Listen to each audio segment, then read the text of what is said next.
秦朝末年，天下大亂。當時農民起義四起，各地戰火連天。有一個位處邊疆嘅都督縣，因為地理位置重要，所以駐紮咗大量軍隊。軍營裏面除咗堆滿軍糧之外，仲儲藏住大批金銀珠寶，用嚟犒賞士兵。直到有一日，劉邦攻下咸陽嘅消息傳到當地，駐守士兵一聽到秦朝快要滅亡，軍心即刻潰散，紛紛棄城逃跑。一夜之間，成個軍營變成無人看守。當地百姓知道之後，全部衝入軍營瘋狂搶奪財物。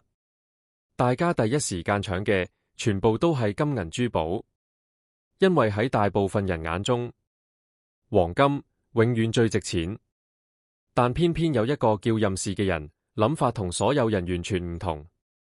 當其他人忙住搶黃金時，任氏冇去碰金銀財寶，佢反而第一時間召集家人，清空屋企地窖，再用馬車將軍營裏面大量糧食運返屋企囤積。身邊人見到都覺得佢傻，因為當時兵荒馬亂，黃金細件又方便攜帶，相反糧食又重又大袋，根本冇人覺得值錢。但任氏睇到嘅並唔係眼前，而係未來。佢知道真正有價值嘅唔一定係大家而家爭緊嘅東西，而係未來最稀缺嘅資源。果然之後楚漢相爭，天下長期陷入戰亂，農田荒廢，糧食短缺，百姓生活苦不堪言。呢個時候黃金根本換唔到命，真正能救人嘅只有糧食。於是糧價開始瘋狂飆升。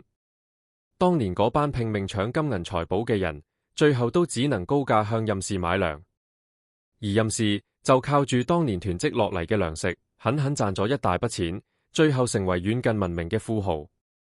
其實好多人而家睇到呢個故事，都會覺得梗係知道糧食重要啦。但如果你真係身處當時環境，你未必會做出同樣選擇，因為大部分人都有一個共同弱點，只會跟住眼前利益走。見到大家搶黃金，就會跟住搶黃金。但真正聰明嘅人，從來都唔會只睇眼前，佢哋更加擅長逆向思考。當所有人追逐同一樣東西時，佢哋會開始思考，未來真正缺乏嘅係咩？市場之後會變成點？人性最終會點選擇？所以真正賺大錢嘅人，往往都係嗰班睇得比別人更遠，提前佈局未來嘅人。做生意尤其如此，普通人只會盯住眼前小利益，但有格局嘅人會懂得利用逆向思維、人性同長遠眼光去判斷市場。因為真正嘅機會通常都藏喺大部分人睇唔到嘅地方。記住，高手同普通人最大差距，從來唔係努力，而係眼光。你認同嗎？